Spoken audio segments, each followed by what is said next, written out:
All right, welcome to Mindgasms. So, I am Andrew, aka Evil Postmodernist Mindgasms, for the purposes of this video, and I'm going to do my next video on Cynical Theories on Chapter 2 by the former mathematician James Lindsay, who I criticize all the time for saying a bunch of bullshit about postmodernism, critical theory, critical race theory, Marxism, etc., all the usual suspects, and also Helen Pluckrose, the journalist, who they both participated together in writing Cynical Theories. And basically, I'm going to debunk what they're saying about this supposed connection between postmodernism and social justice, and also what they say about the supposed dangers of deconstruction, which is phenomenally hyperbolic and inaccurate, like a lot of what they say in the book. So first, I'm going to go through a bit of a video with James Lindsay talking about deconstruction and correct the flaws in what he's saying, and also go through my notes on chapter 2 of Cynical Theories on the section about deconstruction and correct their incorrect claims in that. And then I'm also going to go through a video with Helen Pluckrose explaining her opinion of the supposed connection between postmodernism and social justice, and then go through my notes on that topic in the book. All right, so first of all, here's the one with James Lindsay talking about deconstruction, privileged deconstruction of systemic oppression, James Lindsay, episode 3. Get ready to learn. Power is no longer this weight, as he said, pressing down from above. It works through all of us like a grid, and the way that it works is through discourses, the ways things are spoken about. Not necessarily the words we use, but yes, the words we use, but the ways that we consider it acceptable to talk about a thing. So a medical discourse, for example, would be kind of doctor speak. Doctors talk about things in certain ways. Those are medical discourses. They write about things in certain ways. Those are medical discourses. And so the ways that it's considered acceptable to talk about certain topics became the locus of power. The dominant discourses were the conveyors of power, and it works through everybody. Everybody's a participant.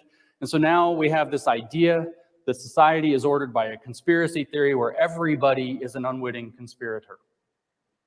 And okay, so that's not true. There's no conspiratorial or conspiracy theory aspect of deconstruction, as Derrida, the so-called postmodernist, or rather post-structuralist French philosopher, was saying. When he's talking about the concept of deconstruction, there's zero conspiracy theory aspect about how everyone is participating in it without their knowledge or something like that. It's not a conspiracy theory. It's a sociological analysis about the way that people behave. And in terms of deconstruction, again, it's like I've said before, it's actually basically about criticizing and breaking down concepts in the institutions of enlightenment into their separate parts in order to analyze and criticize them. It's not about changing Western civilization or destroying Western civilization or causing it to destruct. That's destruction, which is completely different from deconstruction. And deconstruction is it's just a way of looking at, well, for example, ones that Foucault talks about all the time in History of Sexuality, in my video series that I'm doing, are the institutions of science and religion during the Enlightenment, and he somewhat deconstructs them and sees how their role in society have shaped culture as these roles have changed throughout history. So like basically Foucault, he never used the term deconstruction, and if I remember correctly, I'm not sure whether Derrida himself ever actually did either, but that's what deconstruction is. It's not this conspiracy theory about how, there are all these evil people doing bad things in society, so we need to tear down Western civilization. If you don't understand that this is how they think, that you don't understand that this is what systemic power means, No. you can't understand the shift from racism to systemic racism that we're facing today. Okay, also, Derrida and Foucault never talked about racism. This is where he's conflating postmodernism with critical race theory, as he does all the fucking time. And yes, this is one place, the only place I've ever seen him correctly identify what critical race theorists actually mean by systemic racism. Well, to an extent anyway. He's still not giving the whole correct definition. But yes, critical race theorists see the concept of systemic racism as sort of sociological. But what he doesn't say there, that critical race theorists themselves say, like Derek Bell, for example, and Kimberly Crenshaw, who he strawmans and criticizes all the time, both of them, along with countless other critical race theorists, basically see the idea of systemic racism as a sociological thing, that people are participating in racist ways, whether it's intentional or not. But that's bad messaging, in my opinion, because again, James Lindsay gets that direction or definition incorrect. But to me, there is a difference between malicious intent towards someone because of their skin color and just regular discrimination in terms of judging someone based on how you look, because it's unavoidable to judge someone based on how they look. But basically, the problem is just the confusion of the message, like Black Lives Matter or defund the police or something like that, which are really stupid expressions, but people mean a lot of different things by them, and some versions of them are crazy and some versions of them actually make sense to an extent. So, but the way that what the critical race theorists that he's not even mentioning here, and he's conflating them with postmodernists, whether he's doing that intentionally or not is up to you, is that basically the critical race theorists see systemic racism as just normal human behavior. There's nothing malicious about systemic racism at all. That's what people like him and Helen Pluckrose get wrong all the time about critical race theory. Okay, so everybody's participating in this all the time by the ways that we think, by the ways that we structure our language, by the ways that we interact, by the ways that we consider interactions to be legitimate and illegitimate. Foucault was very concerned with the central idea of expanding the potentialities of being. I love that phrase. Expanding the potentialities of being.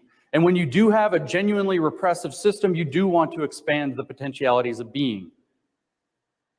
When you have an oppressive church, you do want to open that up. So here he's agreeing with Foucault. For example, when you have an oppressive church saying, no, we're not going to do science, we're going to accept this dogma in place, and you're going to put Galileo in house arrest, we're going to set Giordano Bruno on fire for discovering that the stars, or positing that the stars and the sun are the same kind of thing, and refusing to recant. You definitely want to expand some of your potentialities of being a little bit, right? However, there's a limit, which is called reality. Reality also... Yes, Foucault would also say this. He's getting into yet another thing, that yet another massive dump of misinformation, as I put in the description of this video, as he and Helen Pluckrose do. Foucault and Derrida would agree that to a certain point there is a limit to what the potential ways of experiencing or the world, or however he phrased it. They would agree that there is this thing called reality. They are skeptical of whether, as James Lindsay's about to say here, they're skeptical of whether anyone can know what reality actually is or what truth actually is, but they're not denying that there actually is a reality. But he's saying that, or at least implying strongly here, that postmodernists or so-called postmodernists like Foucault and Derrida do not believe that there actually is something called reality. Reality has a very important definition, which is it is the thing you run into when your beliefs are false. Okay, so if you expand your potentialities of being Yeah, beyond the again, Foucault and Derrida would agree with that, and they don't deny that reality exists. ranges of reality, whether those are the realities of physics or whether those are the realities of human interaction and the principles that lead to true human flourishing, you start running reliably into problems. And this is whether his analysis falls on the positive or negative valence of history is what Michel Foucault unleashed into the world, that we need to expand beyond the correspondence theory of truth, because truth doesn't, sorry, I shouldn't say truth doesn't exist. Truth is inaccessible. That's the postmodern belief. Nobody. Yeah, see, he got it right there. Truth is inaccessible. But he was implying there that this means that Derrida and Foucault don't believe that reality exists. They also don't believe that truth does not exist. They do believe that truth exists, but it may just be impossible for humans to understand objectively what reality and what truth are. And also, in the correspondence theory of truth, people like Derrida and Foucault are very skeptical of the correspondence theory of truth. And I've mentioned before also the pragmatist philosopher Richard Rorty, who is my favorite pragmatist philosopher, being really critical of the correspondence theory of truth, because the correspondence theory of truth is roughly defined that something is true if it corresponds to reality. But this is this definition is almost a tautology in itself, because how do you know that it corresponds to reality?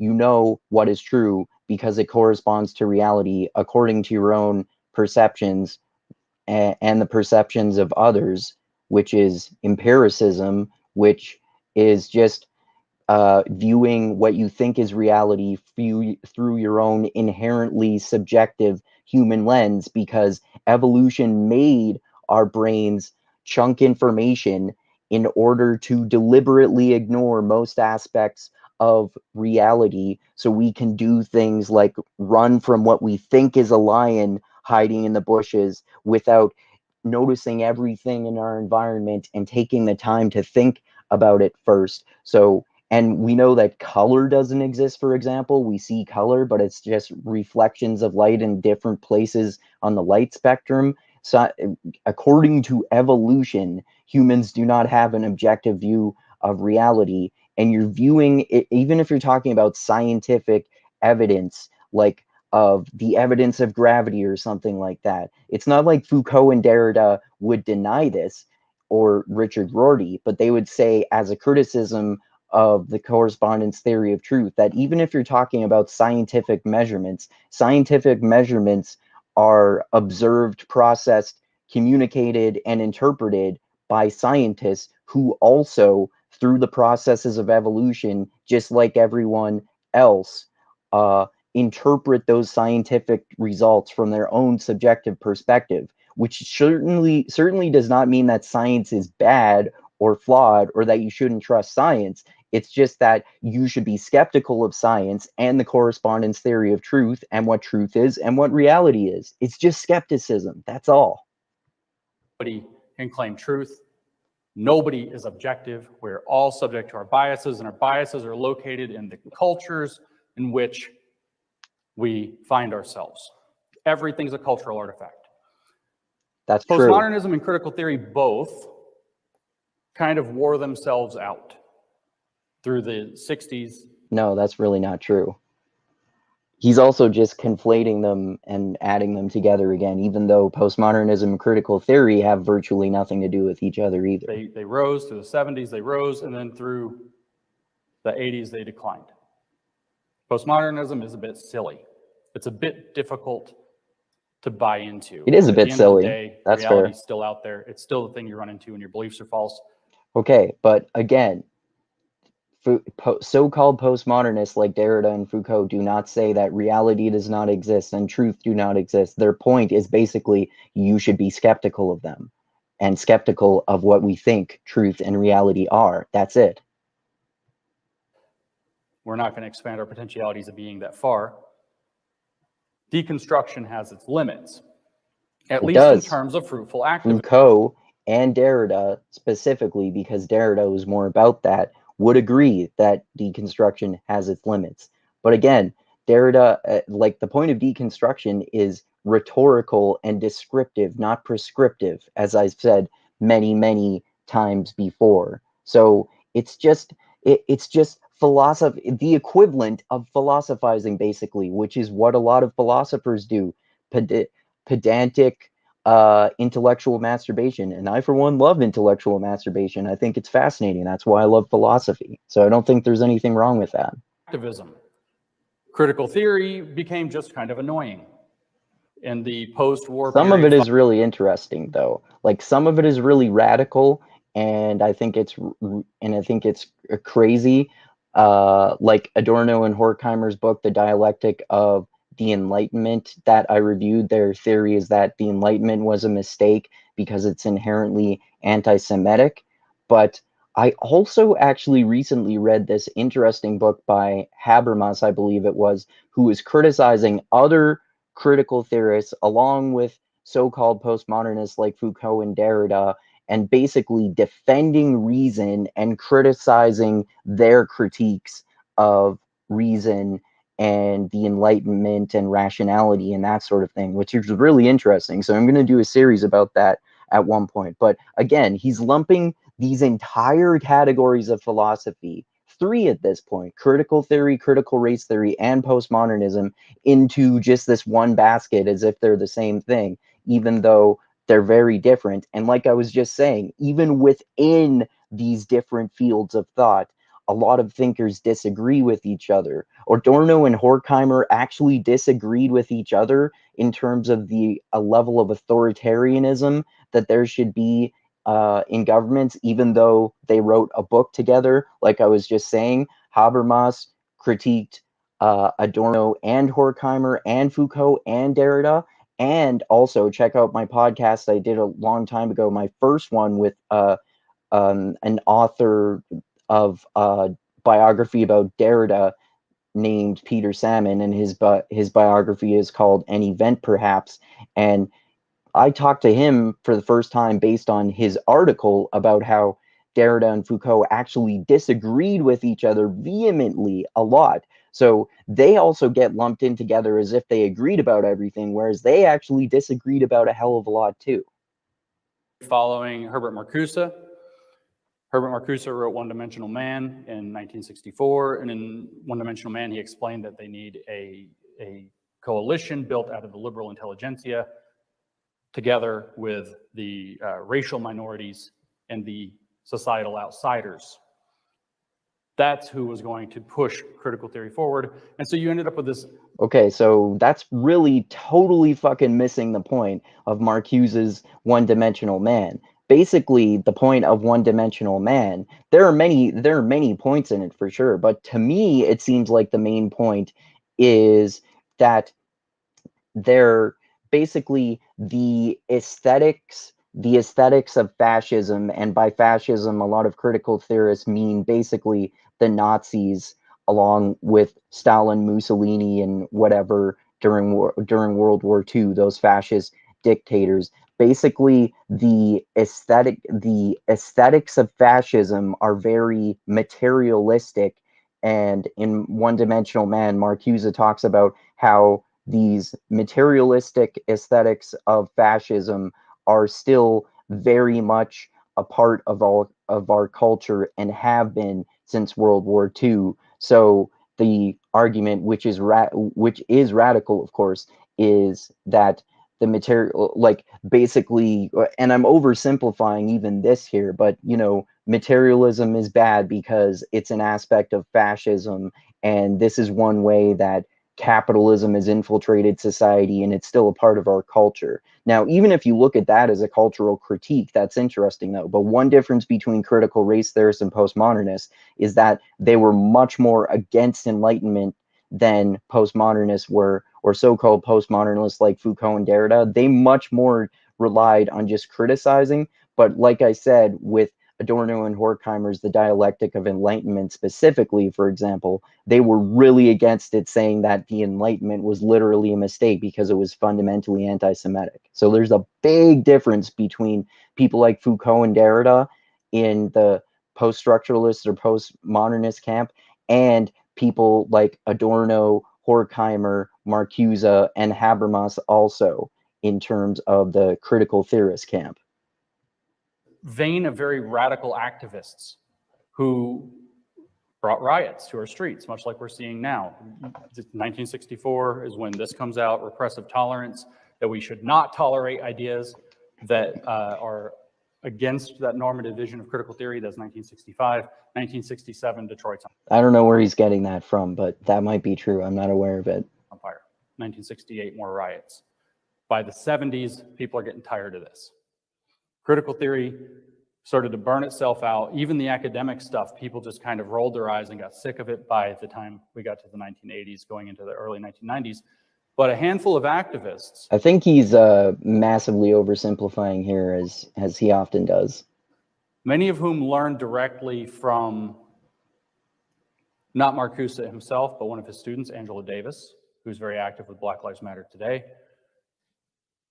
Many of these people realized that okay, so again, this is where he's conflating critical theory with critical race theory, because Angela Davis is closer to being much more closer to being a critical race theorist than a critical theorist, and Marcuse was a critical theorist rather than a critical race theorist. And critical theory and critical race theory have little to nothing to do with each other, because the critical theorists were a newer version of Marxists who mostly focused on like a cultural critique of capitalism, but were more radical than earlier Marxists as well.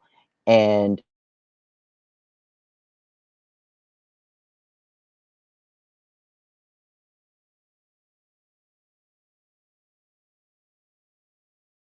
oh, there we go. I cut out for a second. So critical race theorists said, or critical theorists rather, said virtually nothing about race. And critical race theorists say virtually nothing about class, because critical race theorists focus on race and critical theorists focus on class. They don't really talk about the both of them don't talk about the other thing. There's a fruitful site of renewing the critical theory school of activism by picking up postmodern theory. So you can see it one way, or you can see it the other way. That's not true at all.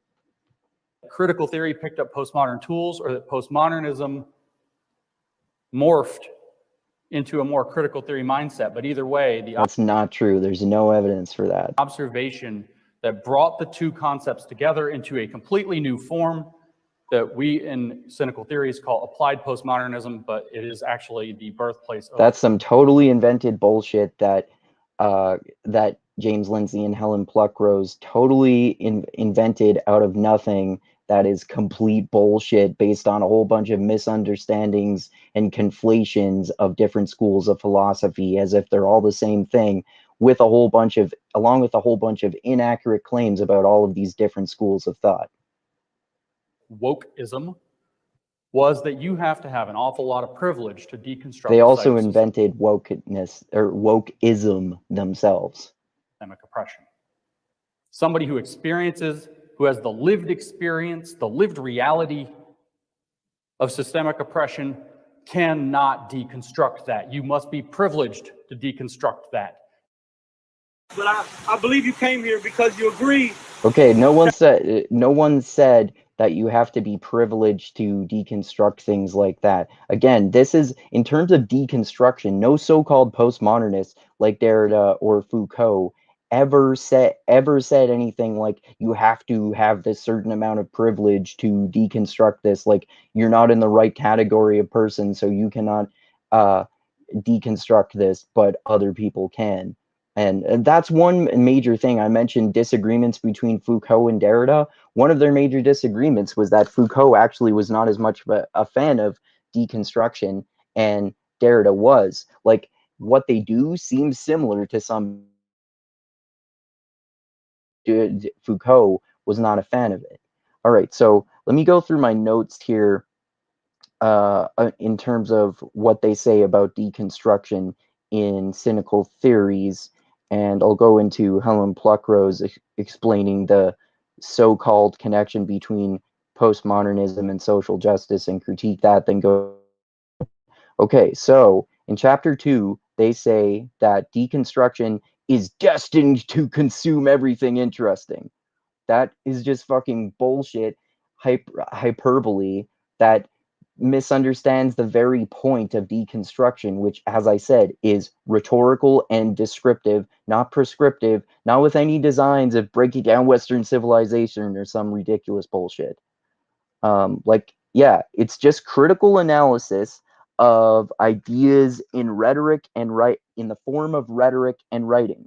It's also not morally and politically charged. That's another claim that they make in the book. It's morally and politically charged. No, it's a rhetorical and literary analysis of cultural institutions during the Enlightenment, like science and religion.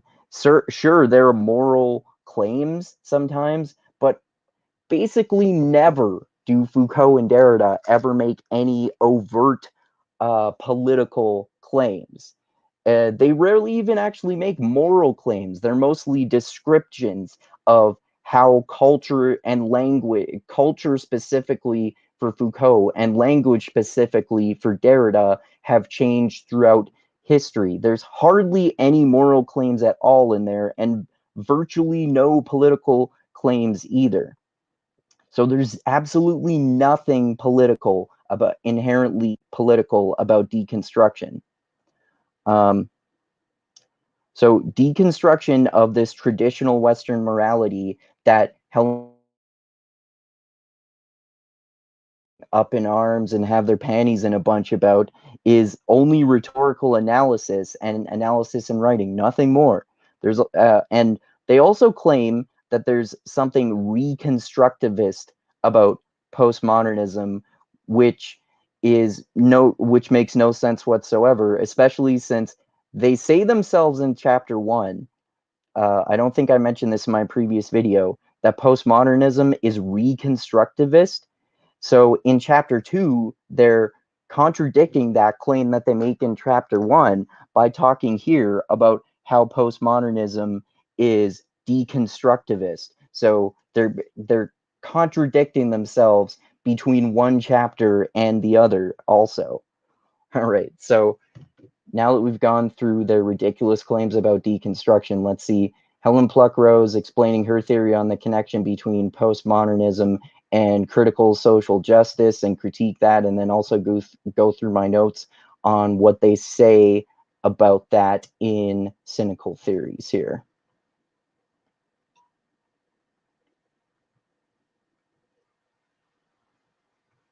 All right. The connection between critical social justice and postmodernism is tenuous at best. I just watched your interview or conversation with Thaddeus yesterday. That was really great.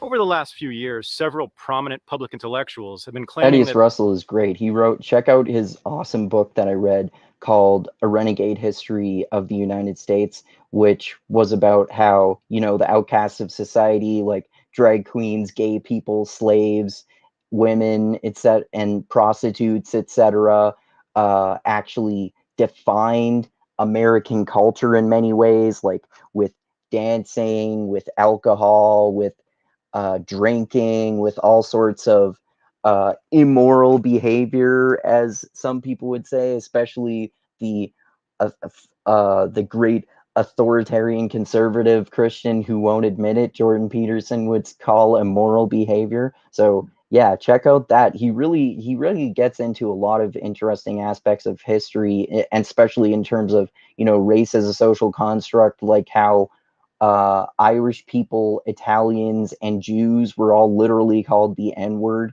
The first immigrants the first Italian, Irish, and Jewish immigrants to America were all literally called the N-word and were intellectually shat on because they would drink all day, even though they would work for like 16 hours a day. So they didn't have the right Protestant work ethic because they drank too much, that sort of shit.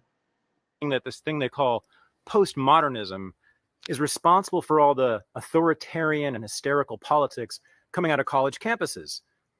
And I've been claiming over and over again that A, these people haven't read any postmodernism, and B, that the connection between what we now call social justice or identity politics and postmodernism is tenuous at best. Finally, two of them He's right. It is tenuous at best. have actually done the reading and agreed to be on my show. Yeah, it's not tenuous, but it isn't perfect. There's a very strong link. There's actually no direct link whatsoever. Because the critical social justice disciplines, which arose at the end of the 80s, they explicitly said, we are taking these elements of postmodernism. It's great. We can use it. It will be helpful, but we have. So she's also contradicting what he said in the early video that I showed there. She's saying that it started in the 80s, but he said that it started in the 60s with postmodernism and critical theory, apparently. So which is it? Have to adapt it a bit. We have to have some objective truth. We have to accept that systems of power and privilege exist, and that this causes some people to experience oppression. So okay, so this is actually nothing different from original postmodernism and critical theory and that kind of shit, especially specifically postmodernism. There are institutions of power, and these things happen, and there is reality and all that shit. Like I was saying in my critique of the James Lindsay video there, people like Foucault and Derrida did think that there is reality and there is truth, but it's perhaps impossible to know the objective truth and what objective reality is. It's skepticism. It's not denying these things. This is one of the endless strawmans that these idiots make. So they changed postmodernism. No, they didn't. Somebody like Thaddeus, who is an old school postmodernist, would say that they changed it out of recognition. It's a travesty of what postmodernism was meant to be. Now, I don't think postmodernism was great in the first place. It is. If she's talking about social justice warriors specifically, there is nothing fucking postmodernist about them whatsoever. And I think that what we're seeing now is a legitimate use of parts of it, but it has become a meta-narrative. It has become a sort of great overarching simplistic story. Postmodernism is inherently the opposite of a meta-narrative. It's literally a critique of meta-narratives. You can criticize meta-narratives in like an infinite number of ways. Regardless of how you do so, it's still going to be postmodernist. So there's no correct postmodernist way to deconstruct or criticize meta-narratives, because that in itself would be a meta-narrative. There's no right or wrong way to criticize a meta-narrative, because if there were a wrong way to criticize a meta-narrative, then that would not be postmodernism, because it would be a meta-narrative.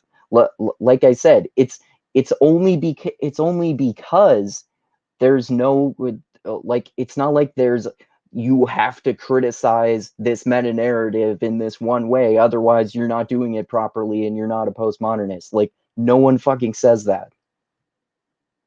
That explains how the world works, which is very, very different to what.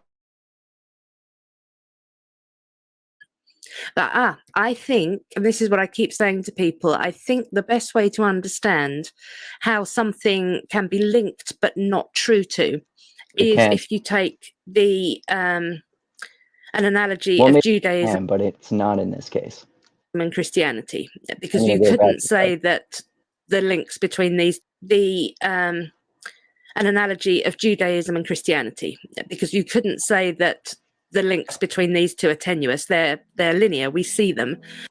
Except Judaism and Christianity are religions, and also that's not a good comparison, because Judaism and Christianity are far more similar than postmodernism and social justice. In fact, as I often explain, they're pretty much the complete fucking opposite of each other, because postmodernism is basically inherently skeptical and anti-authoritarian, and basically social justice is extremely authoritarian and not critical of your own methods or what you're talking about at all. And one example of this that I've given about with Foucault, for example, many times before, is that he certainly would not approve of this idea of like 1,000 different genders, or however many it is, like 72 or whatever, that these social justice warriors talk about. In the history of sexuality, he talks about how the creation of the category of gay by the institutions of science and religion during the Enlightenment was bad. This creation, in general, the creation of new categories of sexuality is bad, because before then, if we don't have these categories, like earlier, before the Enlightenment, during history, there were still gay people, but there was not this category of homosexuality. So people were okay with you being gay. They just basically turned the other way, like, oh, okay, you're different, I don't like it, but we're just not going to talk about it. That kind of attitude. But then the category of gay or homosexual was created, and it served to do nothing other than divide people and demonize gay people as, in terms of religion, literally sinful, and in terms of the institution of science, literally biologically and psychologically and psychiatrically flawed. Being gay was a psychological and psychiatric disorder. So in the same way, all of these 73 different genders, Foucault would almost certainly think is a mistake, because he would show in his own work other examples like that of homosexual, of how creating these endless new categories does nothing but divide people, and we should just live and let people do whatever the fuck, categorizing it and trying to label them and condemn them and that kind of shit. But Jews don't think Christians have got it right, and Christians don't think Jews have got it right. So they're really not the same kind of thing when it comes to their central principles, what they're about.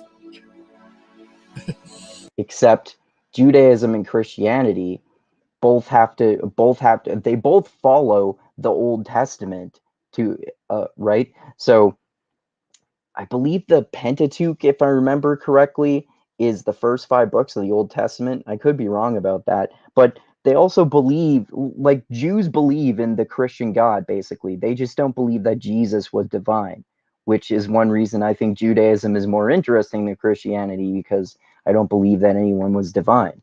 But again, Judaism and Christianity are similar because they believe in basically the same type of God, and they have very similar religious rules.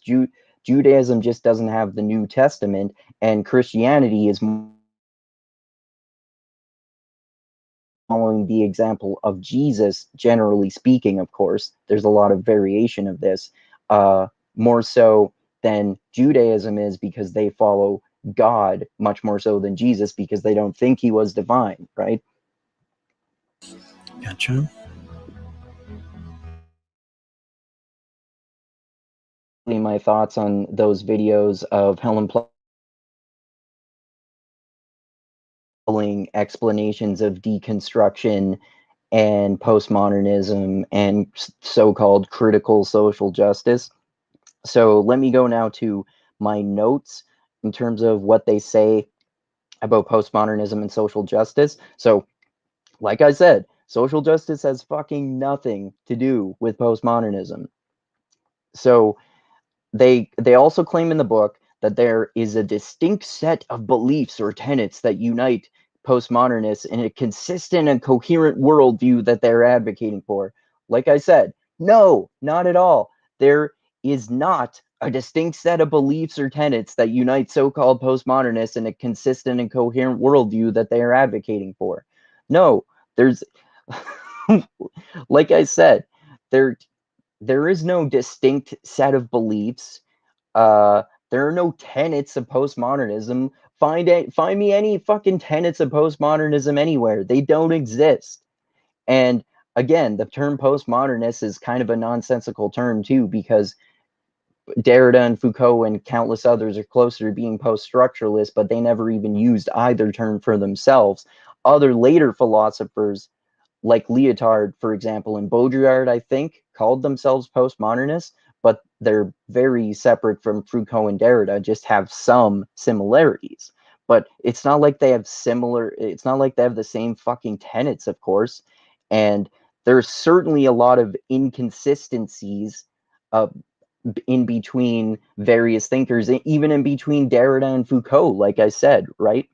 So it's not a consistent and coherent worldview that they are advocating for at all. It's purely descriptive, like I said. It's not prescriptive at all. So James Lindsay and Helen Pluckrose also say in Cynical Theories, it is a dominant meta-narrative or an operational mythology, kind of like what Helen Pluckrose was just saying there. Again, no, it's not a dominant meta-narrative. It's not a fucking meta-narrative at all. And it sure as fuck not an operational mythology. There's nothing mythological about it. It's a way of analyzing and criticizing culture, history, language, and other topics. That's it. There's nothing fucking threatening about it. Deconstruction is a good thing. It's basically just skepticism. And that's basically what postmodernism is too. It's just skepticism. That's why people getting all pissed off about it are fucking idiots. Like Jordan Peterson, who I often criticize about this subject too, Helen Pluckrose, James Lindsay, and countless others as well. And if we're talking about critical theory and critical race theory, a hell of a lot of fucking right-winger dumbasses too. Like there aren't the right-wingers I respect, like Glenn Lowry, for example, is not saying this stupid shit about postmodernism, critical theory, and critical race theory, to my knowledge, at least. But a lot of people are just like blaming postmodernism, critical theory, and critical race theory and lumping them all together. All this shit in fucking Cynical Theories and all of their other work is just fucking stupid on these subjects. All right, so thanks everyone for watching me rant about this and get into the exact James Lindsay and Helen Pluckrose's claims, this time specifically about the supposed connection between postmodernism and social justice, and apparently about how deconstruction bad. So yeah, check out my previous video in this series as well, and check out my next one on chapter 3, which will of course be about similar subjects, and check out my last video, which was a Tremor clip about right-wing cancel culture with the examples of Tucker Carlson wanting there to be sexy green M&Ms and they don't want their shoes to be changed to unsexy lesbian shoes, and he wants to be able to have beer with M&Ms. And then of course Ben Shapiro thinking that Cardi B's wet ass pussy is too wet, and you know, if your vagina is that wet, there's something seriously medically wrong with you, because I know, because my wife is a doctor. So check that out as well. And then also next week, I'm gonna do a nerd fantasy book chat with my nerd friends Dusty and Tristram, who we always discuss fantasy books to get, who I always discuss fantasy books with, about Shadows of Self, which is book 2 of Era 2. Book 2 of Era 2 of the fantasy author Brandon Sanderson's Mistborn series in his greater Cosmere universe. And this is basically a fantasy western that kind of turns into a murder mystery about divine intervention, and the main characters, Wax and Wayne, having to help a god stop another god from a terrorist act, which is an indirect way of one demigod trying to kill a more powerful god. So check out that as well, because that'll be super interesting. And yeah, thanks everyone for watching. Click that like button, click that subscribe button, share this everywhere. Don't let these idiots spread misinformation. James Lindsay, Helen Pluckrose, Jordan Peterson, and many others know fucking jack shit about postmodernism, and they don't know what they're talking about in terms of postmodernism, critical theory, and critical race theory. And subscribe to, I said subscribe to my channel. Click that bell to be notified when I come out with all those upcoming videos I mentioned, and check out my Patreon page. The link is in the description of the video as always. If you contribute $10 a month to me, then you can vote on future topics, books, and movies that I will discuss both by myself and with others. And of course, like I always say, I love you all. Keep being the tiny beam of light that shines through the almost impenetrable darkness in the universe. And most importantly, always remember this: the funk cures all. And groove is in the heart.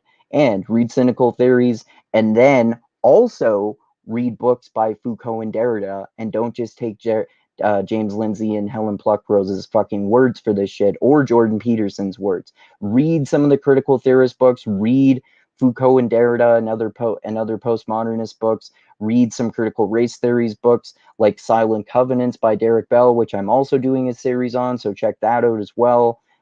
Check out the book by Habermas that I mentioned, which I believe is called, it's called The Discourse of Modernity, where he defends reason against critics of reason like Foucault, Derrida, Adorno, Horkheimer, etc. So yeah, thanks everyone again for watching, and adios until next time.